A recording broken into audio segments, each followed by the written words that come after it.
সেজন্য কারো ঘরে মেয়ে হলে, কন্যা সন্তান হলে আল্লাহর ওয়াস্তে নাক খিসকাইয়েন না, নাক ছিটকাইয়েন না।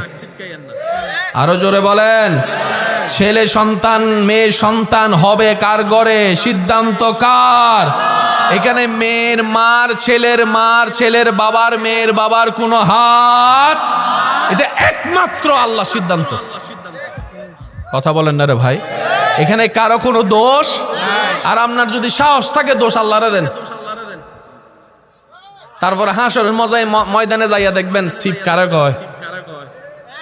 আল্লাহ বলে যে জমিন আমার, সব আমার, যা ইচ্ছা আমি করবো, তুই নাক গলালি কেন? আরো জোরে বলেন না, ঠিক কিনা? আমার মনে হয় আপনাদের ভাই কষ্ট হচ্ছে বেশি, আপনারা মনে বিরক্ত হয়ে গিয়েছেন। মোহাব্বতের আওয়াজ একবার বলেন তো আলহামদুলিল্লাহ। নিজের মন মতো হলে আলহামদুলিল্লাহ কয়বার? একবার।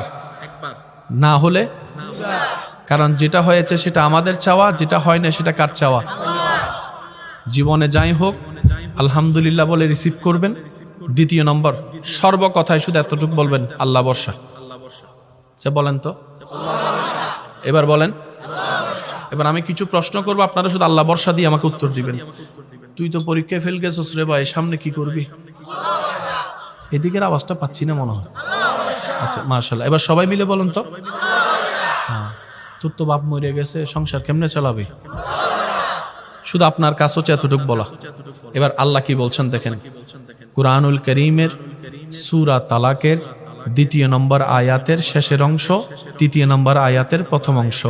রব্বুল আলামিন কুরআনুল কারীমে বলছেন, ওয়ামাই ইয়াত্তাকিল্লাহ ইয়াজআল লাহু মাখরাজান ওয়া ইয়ারযুকুহু মিন হাইসু লা ইয়াহতাসিব। সুবহানাল্লাহ জোরে। রব বলে জীবন চলার পথে আমার যে বান্দা যেই কোনো পরিস্থিতিতে আমি রবের উপর যদি তাওয়াক্কুল করে, ভরসা করে, আমি রব কথা দিলাম ইয়াজআল লাহু মাখরাজান, তার চোখ বলবে যাওয়ার রাস্তা নাই, বিবেক বলবে গর্ত থেকে উঠার উপায় নাই, তার মন বলবে সাহায্যকারী দুনিয়াতে কেউ নাই, এমন পরিস্থিতিতে আমি আল্লাহ তাকে বের করে আনবো, বের করার রাস্তা আমি আল্লাহ করে দিব। ওয়াদাকার, জোরে বলেন ওয়াদাকার। এবার পরের আয়াত দেখেন, ওয়ায়ারযুকুহু মিন হাইসু লা ইয়াহতাসিব, এমন এমন জায়গা থেকে আমার বান্দাকে আমি রিজিক এনে দিব।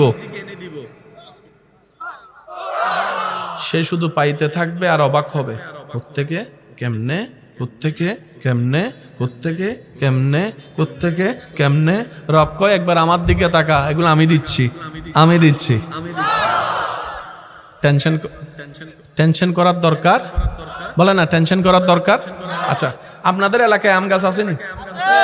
শেষ ভালো যার সব ভালো তার একটু জোরে বলেন, আম গাছ আছে? আম গাছে আপনাদের এলাকায় বছরে কয়বার আম ধরে? হ্যাঁ, আচ্ছা। কাঁঠাল, জাম, লিচু, দান,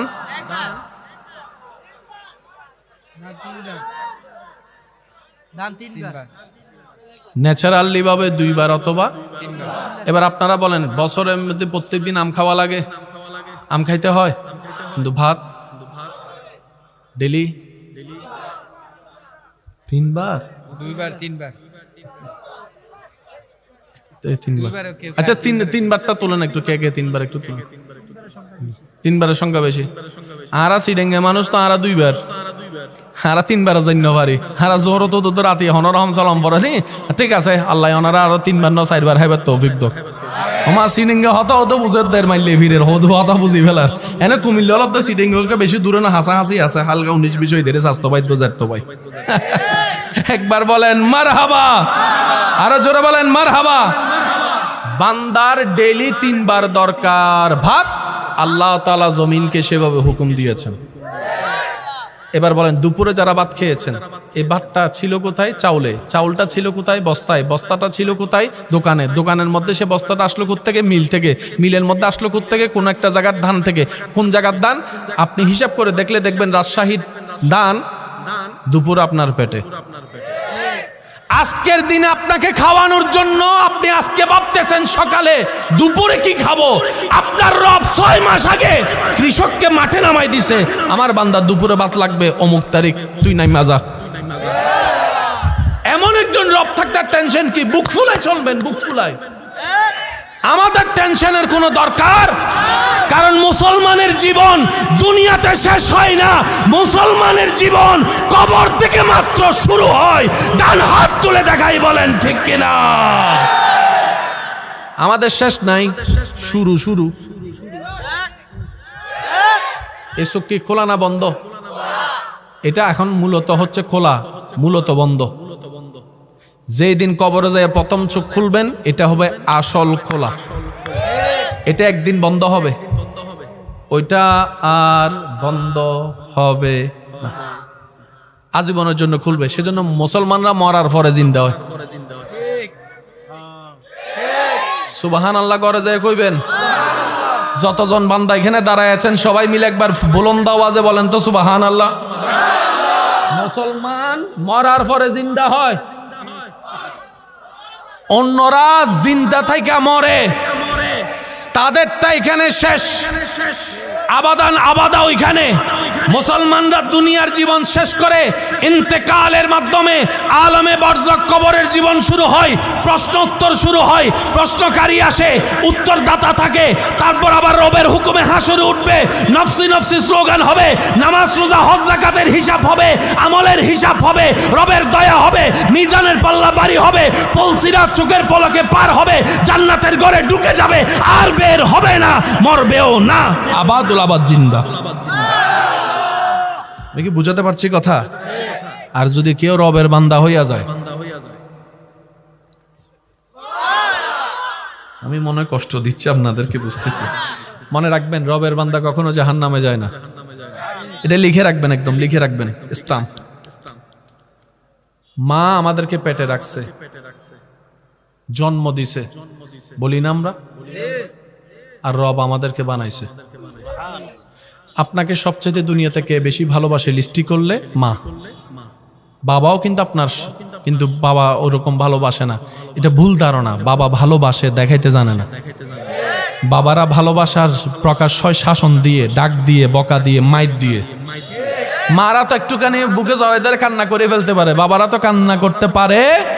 কিন্তু বাবার পোশাকটা একটু দেখবেন, ভিতরের গেঞ্জিটা 6 মাস হয়েছে, এই গেঞ্জিটা ছিঁড়ে হয়েছে, এখনো পর্যন্ত বাবা গেঞ্জি পাল্টায় না, কিন্তু সন্তানকে নতুন নতুন ব্র্যান্ডের নতুন নতুন কাপড় কিনে দেওয়ার চেষ্টা ঠিকই করে। ঈদের দিন সবার শরীরে নতুন কাপড় সাজে, আমাদের বাবার শরীরে কোনো রকম একটা সুতার পাঞ্জাবি বললে পড়লো, না পড়লে নাই। সেই ঐতিহ্যবাহী 2 বছর আগের জুতা এখনো চলতেছে, কিন্তু সন্তানের পায়ের মধ্যে নতুন জুতা চকচক করতেছে। বাবারা ভালোবাসা দেখাতে জানে না, বাসে বাসে। মনে রাখবেন, মারা সহজে দেখাইতে পারে, বাবারা দেখাইতে পারে না।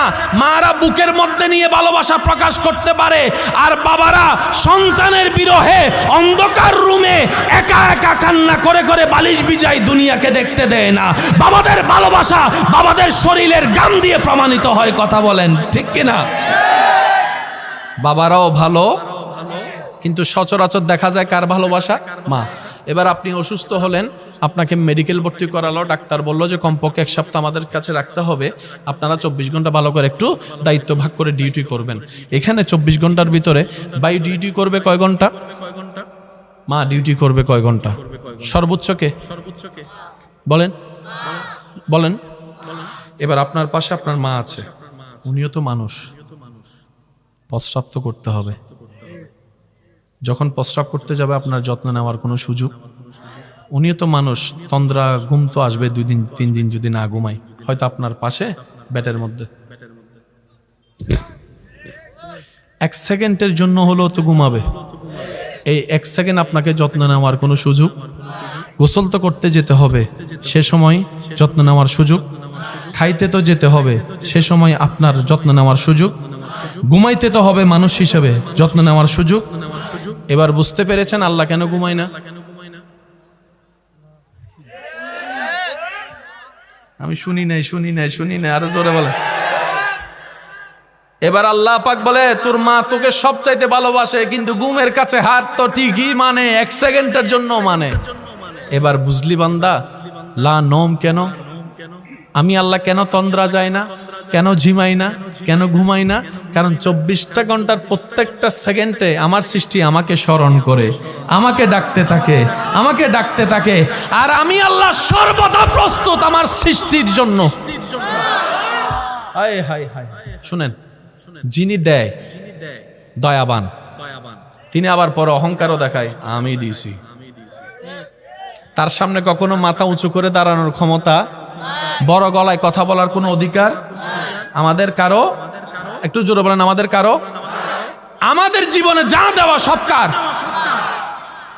যোগ্যতা হিসেবে নাকি যোগ্যতার বাইরে? যোগ্যতার। সে আল্লাহ আবার রাতে 3টা বাজে কি করতেছে দেখেন, এ কে আসো সববি, আয় আয় আমার কাছে চা, আমি আল্লাহ তোর অভাব দূর করে দিতে রাজি। অসুস্থ কে আছোস? গভীর রাতে যখন সবাই ঘুমায়, আছোস কে অসুস্থ? আয় আমাকে বল, আমি আল্লাহ তোরে সুস্থ করে দেব। এই ঋণের বোঝা কার কাঁধে রে বান্দা? আয় আয় আমার কাছে বল, আমি আল্লাহ তোর ঋণের বোঝা নামাই দেব। সপ্তাহে একদিন না, প্রত্যেক দিন রাত্রে। এত মহান রব হয়ে আমাদেরকে ডাকতে থাকে, আর আপনি আমি। এবার বলেন, আমরা কি আসলে লাভ বুঝি? সত্যি করে বলেন না ভাই। আজকে এতদিন তো অন্যের দোষ ধরে জীবন কাটাইছেন, সময় কাটাইছেন, অন্তত আজকে এই 2টা মিনিট নিজের দোষ খোঁজার চেষ্টা করেন।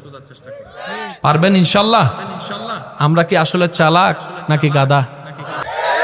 চিরতরে দুনিয়ার থেকে বিদায় নেওয়ার সেই ক্ষণটা, চিরসত্য সময়টা সামনে আসছে।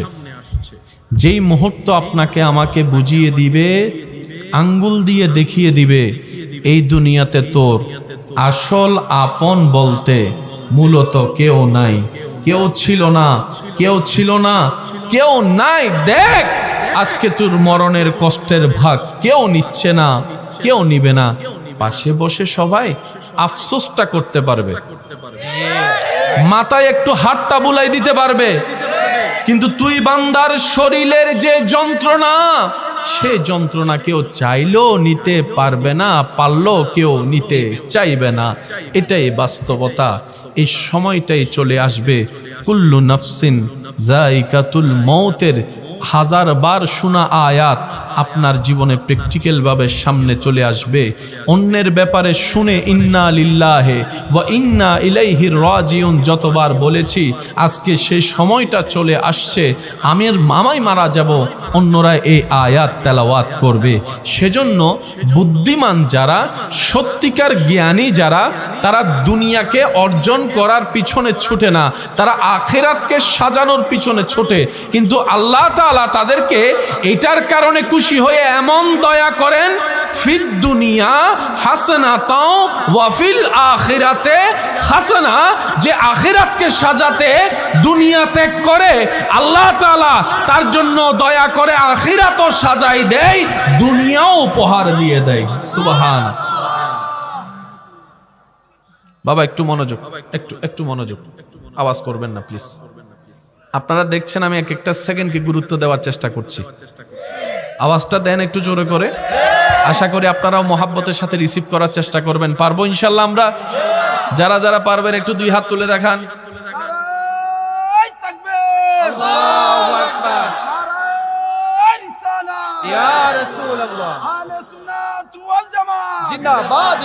যার যত শক্তি আছে একবার বলেন তো দেখি মারহাবা। হয় নাই? যুবকের আওয়াজ একবার বলেন মারহাবা। এবার আপনারা আওয়াজ দিয়ে বলেন, আমরা কি বেইজ্জত চাই নাকি ইজ্জত চাই? ফেল করতে চাই নাকি পাস করতে চাই? দুঃখ চাই নাকি সুখ চাই? অশান্তি চাই নাকি শান্তি চাই? যাদের এগুলা দরকার, আজকের আলোচনা তাদের জন্য। শোনা এক জিনিস, ভিতরে ঢুকা। শোনার একটা বদ অভ্যাস আছে, এক কান দিয়ে শুনলে কইছে জোরে কর না, কিন্তু কোনো কিছু যদি এখানে ঢুকাই ফেলতে পারেন আর বের। সেজন্য 3 মাস আগে ক্লাসে স্যারে কি পড়াইছে জোরে বলেন, কিন্তু 5 বছর আগে কে আপনারা গালি দিছে? শুধু যে মনে আছে তা না, তার চেহারা মনে আছে, নাম মনে আছে, ঠিকানা মনে আছে, কোন জায়গায় কিতা কইছে, কোন শব্দ দিয়ে শুরু করছে, কোন শব্দে শেষ করছে, সব মনে আছে। ভুলটা করলাম কোথায়? যেটা কান দিয়ে শোনার দরকার সেটা মনের কান দিয়ে শুনেছি, যেটা মনের কান দিয়ে শোনা দরকার সেটা চামড়ার কান দিয়ে শুনেছি। মা বাবার কথা শোনা দরকার মনের কান দিয়ে, মুরব্বী উস্তাদের কথা শোনা দরকার দিলের কান দিয়ে, মসজিদের মিনার থেকে বেশি আসা আজান শোনা দরকার দিলের কান দিয়ে, দিলের কান দিয়ে, দিলের কান দিয়ে। শুনতে পারি না বলে কি হয়? এবার শুনুন, গভীর ঘুমের মধ্যেও যদি প্রিয় মানুষ এসে ডাক দেয়, ডাক দেওয়া লাগবে না, মিস কল দিলেই। আর ঘরের পাশে মসজিদের মিনার থেকে আওয়াজ আসছে,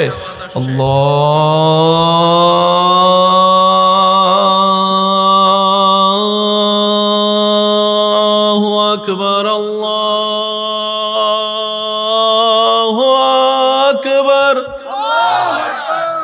ল্যাপটা আরো টাইনে দিয়া। এবার বলেন, আজান কি শুনছি নাকি শুনি নাই? তো উটা হলো না কেন? কারণ আজানের সাথে দিলের কানেকশন লাগাতে পারি নাই। কিন্তু প্রিয় মানুষের সেই কলটুনের সাথে দিলের কান লেগে যাওয়ার কারণে গভীর ঘুমের ভিতরেও চোখটা খুলে যায়। আমার যুবক ভাইদের কাছে শ্রদ্ধা নিয়ে, ভালোবাসা নিয়ে আবদার করে বলে যায়, ভাই কোনটা দিলে রাখবেন, কোনটা কানে রাখবেন, এই পার্থক্য যদি করতে না পারি, দুনিয়াও শেষ হয়ে যাবে, আমাদের আখিরাতও শেষ হয়ে যাবে। ডান হাত তুলে দেখাই, বলেন ঠিক কিনা? আমরা বেইজ্জত চাই? আমরা ফেল হতে চাই? কৌশল জানা থাকলে অল্পতেই লাভ। সবচেয়ে কঠিন সাবজেক্টের নাম কি? গণিত। যদি ভুল বলে না থাকি, বেশিরভাগ ছেলেদের মেয়েদের পড়ার জম হচ্ছে গণিত।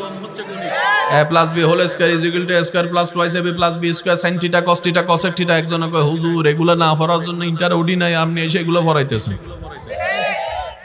এবার বলেন, আপনাদের এলাকায় গণিতের মাস্টার আসেনি? এত আসতে আপনাদের এলাকায় গণিতের টিচার আছে? ওনার কাছেও তো এক সময় গণিতটাকে জমের মতো লাগছিল, কিন্তু উনি যখন ভয়টাকে জয় করছে, প্ল্যানিং শিখে ফেলছে, সূত্র টেকনিক শিখে ফেলছে, আজকে উনি সবাইকে পড়াইতে পারতেছে। জীবনটা একটা টেকনিকের নাম। বাবা একটু মনোযোগ, ভাইয়া প্লিজ। যত টেকনিক শিখবেন আপনি দুনিয়াতে টিকে থাকতে পারবেন। যত রাগ দেখাবেন ফেল, যত হিংসা করবেন ফেল, যত অহংকার করবেন ফেল, যত লোভ করবেন ফেল, যত অন্যের ক্ষতি চাইবেন ফেল, ফেল, ফেল। কেন? আপনি যেগুলা দিয়ে জিততে চাচ্ছেন সেগুলো রবের পছন্দ নয়। কোন রব? যিনি হ বললেই হয়ে যায়, যিনি আদেশ দিলে রাত দিন, দিন রাত হয়ে যায়। আপনাকে আগাতে হবে ওই সুপ্রিম পাওয়ারের পছন্দ মতো। তাহলে কি হবে জানেন? আপনার বাপ, চাচা, জেঠা, মামা, চাচতো ভাই, জ্যাঠতো ভাই, খালতো ভাই, মামতো ভাই, দুনিয়ার মানুষ সবাই আপনাকে বের না করার জন্য চতুর্দিকে দেওয়াল তুলে দিয়েছে যেন আপনি আগাতে না পারেন। ইন্নাল্লাহা আলা কুল্লি শাইইন কাদিরকে যদি খুশি করতে পারেন, উনি সেই পাথরের ভিতরে, পাহাড়ের ভিতরে আপনার জন্য রাস্তা করে দিবে কুদরতি হুকুমে। এরকম একজন আল্লাহ আমাদের আসেনি? একটু আওয়াজ দেন। যিনি আছেন সেই আল্লাহ আমাদের সব কিছু শুনে কি শুনে না? দেখে কি দেখে না? জানে কি জানে না? আমাদের সমস্ত চাওয়া পূরণ করতে পারে কি পারে না? আমাদের সমস্ত চাওয়া দিতে পারে কি পারে না? এমন একজন আল্লাহ যে বান্দার আছে, সে বান্দার তো মূলত টেনশন করার সামান্য একজন নেতা কারো যদি বন্ধু হয়, আর কুল কায়নাতের স্রষ্টা আল্লাহ যার বন্ধু হবে, সুবহানাল্লাহ করে যাই বললেন। আমার মনে কান একটু ভয় রয়ে গেছে, আপনাদের সুবহানাল্লাহর আওয়াজ শুনতে পাচ্ছি না। চাই ফুল ভলিউমে বলেন তো সুবহানাল্লাহ। এবার এমন ভাবে সুবহানাল্লাহ বলেন যেন শয়তানের গালে জোতার বাড়ি পড়ে, ওইভাবে একবার বলেন তো। এই আর আল্লাহর বান্দা ওরা বসে রয়েছে, আর একটু গর্জন দিয়ে বলেন সুবহানাল্লাহ। আমার কথা কি বুঝে আসছে? আমাদের লাভ দরকার, লস চাই না।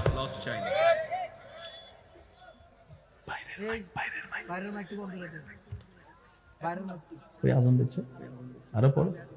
আচ্ছা, একটু খেয়াল করেন, লাভ চাই না লস চাই? আমরা ফেল হতে চাই না, আমরা ফেল হতে। আজকে একটা কথা মনে রাখবেন, সবাই জান্নাত চান না আপনারা? যে খারাপ কাজ করে হেও জান্নাত চায়, যে সপ্তাহে জুমার দিন শুধু আমি কইতাম না আপনাদের কল্যাণ যাই মসজিদে সবার শেষে, বাইর হয় সবার, সেও জান্নাত খুঁজে। কথা বলেন ঠিক কিনা? এই সাহসটা আমাদের আসলো কোত্থেকে জানেন? এত গুনাহ করার পরে জান্নাত পাওয়ার সাহস আপনি নিজেও হয়তো কখনো খেয়াল করেন না। আপনার মনে যে জান্নাত পাওয়ার যে একটা চাওয়া আছে, সাহস আছে, কোত্থেকে আসলো? কারণ আপনি না জানলেও আপনার দিল জানে। আপনি রউফুর রহিম, রাহমাতুল লিল আলামিন নবীর উম্মত, আপনি রব্বুল আলামিনের বান্দা।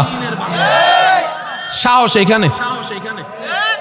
যোগ্যতা আমাদের বলেন না, যোগ্যতা আমাদের, কর্ম আমাদের।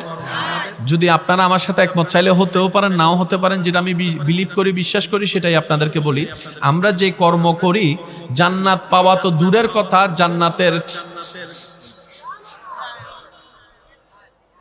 জান্নাতের গ্রান পাওয়ার যোগ্যতা আমার নাই, আপনাদেরটা আমি জানি না। এখানে অনেক জান্নাতি মানুষও থাকতে পারে। আমার মতো গুনাহগার জান্নাতে পাওয়া তো দূরের কথা, জান্নাতের ঘ্রাণ পাওয়ার যোগ্যতাও আমার নেই। আপনাদের অবস্থাটা আপনারা একটু আওয়াজ দিয়ে বলেন, আপনাদের আসেনি? তারপরও পুরা জান্নাত পাওয়ার ইচ্ছা আশা কেমনে করলাম? কারণ রহমানুর রহিম আমাদের রব, রাহমাতুল লিল আলামিন আমাদের নবী। পাওয়ার এই জায়গায়। আওয়াজ দেন ঠিক কিনা?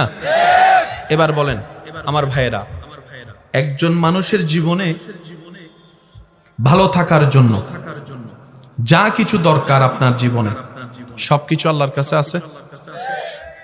তাহলে আমরা পাচ্ছি না কেন?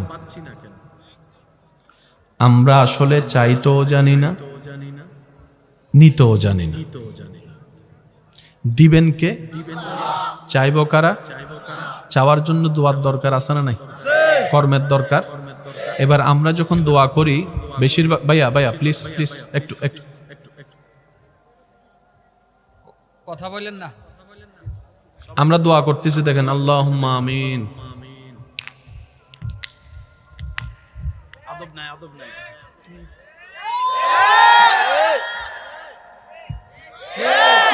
আবার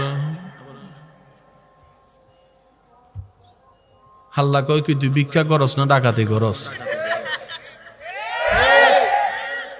এবার বলেন দোষ কাদের? এদিকের আবার শুনছি, এদিকেরটা শুনি না। দোষ কাদের? ভুল কাদের? কমতি কাদের? ব্যর্থতা কাদের? আমাদের। এবার দেখেন আল্লাহুম্মা আমিন। আল্লাহ আমার এটা দাও, ওইটা দাও, ওইটা দাও, ওইটা দাও, ওইটা দাও, ওইটা দাও, ওইটা দাও, ওইটা দাও, একটা ফালসার, একটা আইফোন 17 প্রো ম্যাক্স দাও। আল্লাহ ওই তেরো বাড়ির মাইয়াটা একটু লাইন লাগায় দাও। আউযুবিল্লাহ। দোয়া করতেছি, আল্লাহ এবারের মতো অঙ্ক পরীক্ষায় ফাঁস করায় দাও। আল্লাহ এবার যদি কোনো রকম ফাঁস করায় দাও, জীবনে আর খাইতাম না। আল্লাহ কই কি করস বান্দা? আল্লাহ দোয়া করি, রব বলে যে দোয়া মানে ভিক্ষা কি তুই জানোস না? ভিক্ষা করতে গেলে চেহারাটা আগে ভিক্ষুকের মতো তো বানা। কারণ আপনি যতজন মানুষকে এই পর্যন্ত ভিক্ষা দিয়েছেন, একটু মিলাই দেখবেন, হয়তো তার চেহারার মায়ায় পড়েছেন, না হয় কথার মায়ায় পড়েছেন। আমার ছেলে মেয়ে 2 দিন কিছু খায় নাই ভাই, একটু দেন। ওই বলা, ওই চেহারায় আপনার এখানে আঘাত করেছে। যতটুকু আঘাত করেছে পকেট থেকে ঠিক অতটুকুই বাইরে হইছে। আর যদি কেউ আইসা যদি বলে এ দে, আপনি কইবেন ভিক্ষা নাকি ডাকাতি, আগে সিদ্ধান্ত লো। আরো জোরে বলেন, আরো জোরে বলেন। দেওয়ার জন্য রব্বুল আলামিন প্রস্তুত, আমরা কাদারা নেওয়ার জন্য প্রস্তুত নাই। প্রত্যেক দিন সকালবেলা আল্লাহ তাআলা রহমতি কুদরতি ব্যবস্থাপনায় প্রত্যেকটা বান্দার ঘরের সামনে ফেরেশতা দিয়ে রহমতের ঢালা নিয়ে পাঠায় প্রত্যেকটা বান্দার ঘরের সামনে। সুবহে সাদিকের সময় সেই ফেরেশতা রহমতের ডালা নিয়ে বান্দার ঘরের সামনে দাঁড়িয়ে থাকে, যেন বান্দাকে আল্লাহর রহমতটা দিতে পারে। সময় গণায় মিনিট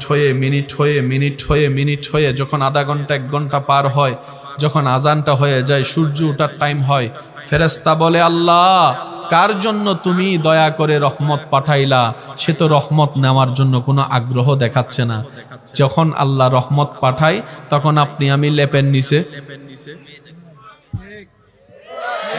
রহমতের ফেরেশতা দরজার বাইরে, বলে না দরজার। একটা মেহমানও কখন এতক্ষণ দাঁড়াবে না। 10-15 মিনিটে দরজা না খুললে সে বলবে যে তোর ঘরও যাইতাম না, আত্মীয়তার সম্পর্ক আমার একটা প্রেস্টিজ আছে তো। কিন্তু নূরের ফেরেশতা আপনার ঘরে দাঁড়ায় আছে দরজার সামনে রহমতের ডালা নিয়ে। আপনি আমি বেখবর ঘুমের জগতে চলে গেলাম। ফেরেশতা যখন সময় পার হয়ে যায়, আল্লাহকে বলে, আল্লাহ কার জন্য রহমত পাঠালা গো আল্লাহ? সে তো রহমত নিতেই চাচ্ছে না। আল্লাহ এখন আমি কি করব? আল্লাহ পাক বলে, এই রহমতের ডালাটা আমি দান করেছি, আমি দান করলাম নেই না, দি তো দি। তো আল্লাহ আমি এখন এটাকে কি করব? রব বলে যে এটা জঙ্গলে রেখে আসো, জঙ্গলে ছিটাই দাও। এবার বুঝতে পেরেছেন আপনার আমার ঘরের সামনে আম গাছ রোপণ করে তোলার জন্য কত কষ্ট করা লাগে, কিন্তু জঙ্গলে মানুষ না থাকার পরও এত ফল গাছ, এত গাছ কোত্থেকে আসে? সুবহানাল্লাহ কি বলা যাবে না? সবাই মিলে একবার বলেন তো সুবহানাল্লাহ। জঙ্গলে যত্ন নেওয়ার মতো কোনো মানুষ, রোপণ করার মতো কোনো মানুষ, কিন্তু জঙ্গলে কোনো ফলের অভাব, গাছের অভাব, বরং আমরা যেখানে যত্ন নিই আমাদের চাইতে ভালো গাছ। কিভাবে হয়? ওই রহমতের কারণে, যেটা আপনার আমার জন্য বরাদ্দ ছিল। এবার বলেন আমরা কি সালাক না গাদা? আমি তো গাদা, আমার মতো গাদা যারা আছেন তারা কোন, আমরা কি আসলে সালাক না গাদা? আমরা ভাবনি আমাদের মতো বুদ্ধিমান চালাক আর কেউ। আয়নার সামনে দাঁড়াইয়া যখন নিজেকে আজকে গিয়ে প্রশ্ন করবেন, আয়নাতে দাঁড়াবেন, আমি খুব বুদ্ধিমান, আমি নেককার, আমি জান্নাতি মানুষ, শুধু এই 3টা কথা বলবেন। আয়নায় কি বলে একটু দেখেন তো। আমি কি বুঝাতে পারছি কথা? আমরা বুদ্ধি না থাকার কারণে, নিজেকে বেশি পণ্ডিত মনে করার কারণে সুন্দর কাজও অনেক সময় ঝামেলা লাগাই ফেলি। আপনি পকেটে হেডফোন রাখছেন, সেটা তার একটু প্যাচ লাগতেই পারে। আপনার প্রয়োজন হয়েছে, তখন দেখলেন এটা প্যাচ লেগেছে, আপনি যদি টানাটানি করেন গিটটা আরো শক্ত হয়ে যাবে। তখন আপনি রাগ করে কি করেন? হেডফোনটা টেনে ছিঁড়ে ফেলেন। রাগটা তো সামলালো, কিন্তু লস তো আপনার হলো। আপনি কি বারবার হেডফোন কিনতেই থাকবেন? আপনি কি বারবার চার্জার কিনতেই থাকবেন? এটা তো বুদ্ধিমানের কাজ হতে পারে। ভাই আপনাদের কি কোনো কষ্ট লাগতেছে? আপনাদের কোনো কষ্ট লাগতেছে? মেহেরবান তুমি, মেহেরবান তুমি। সবাই মিলে পড়ুন, সুন্দর লাগবে। মেহেরবান তুমি, মেহেরবান তুমি, মেহেরবান তুমি, মেহেরবান তুমি। উচ্চ আওয়াজ একবার বলেন আলহামদুলিল্লাহ। এবার সত্যি করে একটা কথা বলবেন, যার যার জীবন যার যার সম্পর্কে শেষে জানেন। এই পর্যন্ত আল্লাহ তাআলা আমাদেরকে যা দিয়েছে, এমনকি যেটা পোশাক পরে আছি, সত্যি করে বলেন এগুলো পাওয়ার নিম্নতম যোগ্যতা আমাদের আছে? অনেক মানুষ নিজেকে গরিব মনে করে, কিন্তু রবের বান্দা কখনো গরিব হয় না। কেউ যদি আপনাকে বলে যে আমি 5 লাখ টাকা দিব, তোর ডান চোখটা আমাকে দে, দিবেন? 10 লাখ টাকা দিব, 2টা চোখ দে, দিবেন? 10 লাখ টাকা জিনিস তো আপনার কাছেই আছে। সুবহানাল্লাহ কইতেন না? কেউ যদি আপনাকে বলে 50 লাখ টাকা দিব, তোর ডান সাইডের কিডনিটা আমারে দে, দিবেন? দিবেন? কেউ যদি বলে তোকে 1 কোটি টাকা দিব, তোর কলিজাটা আমারে দে, দিবেন? তেমনি তো আল্লাহর প্রত্যেকটা বান্দাই তো কোটিপতি। আরে জোরে বলেন না। জন্মগতভাবে আল্লাহ আপনাকে কোটিপতি বানিয়েছেন, আমাকে কোটিপতি বানিয়েছেন। গরিব মনে হয় কেন? আসলে আমাদের চিন্তা গরিব হয়ে গিয়েছে, আমাদের ধারণা গরিব হয়েছে। কথা বলেন ঠিক কি না? রবের বান্দা আবার গরিব কেমনে হয় রে ভাই? আমরা বড় লোক মনে করি যার কি আছে, আমরা গরিব মনে করি যার কাছে টাকা। আসল বড় লোককে, ধনীকে জানেন? যার সুন্দর একটা মন আছে, মন মন মন। সত্যিকার বড় লোক সে যার সুন্দর একটা বড় কি আছে। আর যার হাজার কিছু থাকার পরে কিপটা, হাত দিয়ে পানি ভরে না, এতের মতো গরিব। বলেন না ভাই? আচ্ছা, আমি আপনাদেরকে একটা সহজ কথা বলি, আপনি কি বিরক্ত হচ্ছেন? আচ্ছা, একজন কোটিপতি, টাকার কোনো অভাব নাই, গাড়ি বাড়ির কোনো অভাব নাই, কিন্তু মা বাবাকে দেখে না। আরেকজন গরিব মানুষ, কিচ্ছু নেই, কিন্তু মা বাবাকে দেখে। এখন আপনার দৃষ্টিতে এখানে কোটিপতি কে হলো? আপনারা চুপ থাকবেন আমার ভাইয়েরা, বলেন কোটিপতি কে হলো? এবার আপনারা বলেন কোটিপতি কে হলো? তোনার কাছে না কোটি টাকা আছে, ল্যান্ড ক্রুইজার, মার্সিডিজ গাড়ি আছে, ডুপ্লেক্স বাড়ি আছে, ওনাকে কোটিপতি বলছেন না কেন? তখন আপনি বলবেন ভাই সব থাকুক, নিজের জান্নাতটাই তো ধরে রাখতে পারলো না, তার চাইতে গরিব আর কে হতে পারে? কথা বলেন ঠিক কি না? গরিব সেই নয় যার টাকা নাই, বড় লোক সেই নয় যার অডেল টাকা আছে, যার ঈমান আছে, সুন্দর একটা মন আছে, সৃষ্টির প্রতি মায়া ভালোবাসা আছে, আল্লাহর ভয় আছে, নবীর প্রেম আছে, সেই সত্যিকার বড় লোক। কথা বলেন ঠিক কি না? আল্লাহ আমাদের সবাইকে বড় লোক বানার তৌফিক দান করুন। ডোনাল্ড ট্রাম্পের মতো বড় লোক হয়ে লাভ কি? যুবকরা কথা বলে না। ফেরাউনের মতো ধনী হইয়া লাভ কি? নমরুদদের মতো ধনী হইয়া লাভ আছে? লাভ নাই, লাভ নাই। সাহাবায়ে কেরামের মতো গরিব থাকাই এর চেয়ে তারা হাজার গুণ বেশি সম্মানের। কথা বলেন ঠিক কিনা? আমাদের কিছু ভাবনা চিন্তা পাল্টানোর দরকার আছে না নাই বলেন না? এবার আসেন আমার ভাইয়েরা, আপনার জীবনে যা দরকার, যা আপনার দরকার দিতে পারেন কে? কোন আল্লাহ? একটু শুনেন, যিনি দয়া করতে কৃপণতা